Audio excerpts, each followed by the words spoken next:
Live from the studios of News Channel 9, this is News Channel 9 Midday.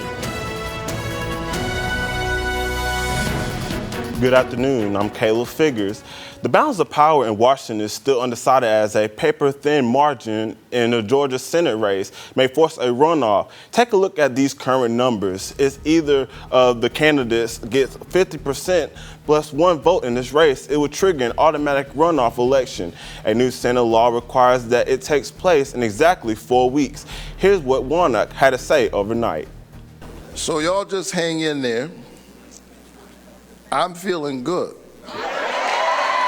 I do. We know how much is at stake in this election. So thank you for being with me, and I'm grateful that we are together. Republicans have stuck by Herschel Walker despite facing abortion law allegations throughout his campaign last night. Walker made it clear that he was not here to lose. I'm telling you right now, I'm like Ricky Bobby. I don't come to lose. And I told you he's going to be tough to beat.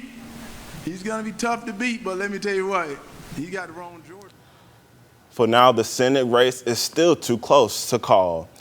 Georgia voters in our viewing area voted overwhelmingly for Herschel Walker, with Murray, Whitfield, Walker, Catoosa, and Dade County voting at more than 70% in support for Walker. It's likely they'll have to show up again to push their candidate over the 50% threshold.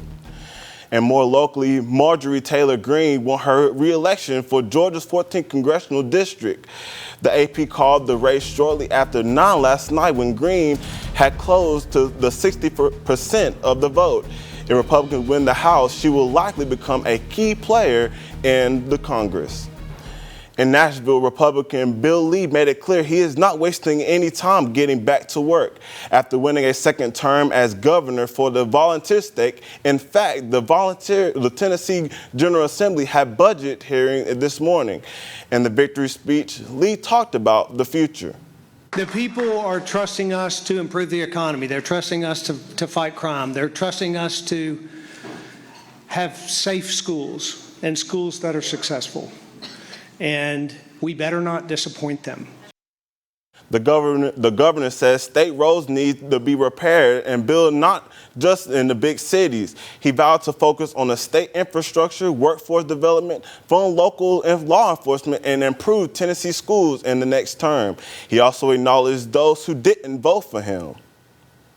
Congressman Chuck Fleshman also won his race versus Democrat Meg Gorman last night.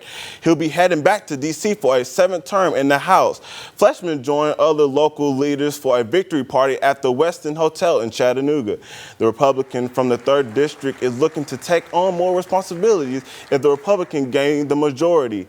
If it happens, he expected to take over as chair of the subcommittee on appropriation. The chairmen of these subcommittees are referred to as congressional cardinals due to their Congress' control over federal government spending.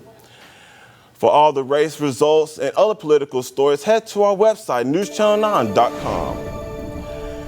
Early this year, we report on law enforcement complaints that the new Tennessee blue license plates were hard to read at night, creating safety concerns. Now, after months of issues, the company that makes the reader says is getting better.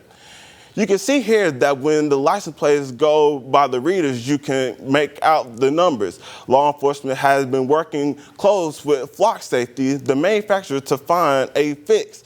Now the company says they made updates. Still to come, a local running back is no longer enrolled at his high school. More on the situation involving Boo Carter after the break.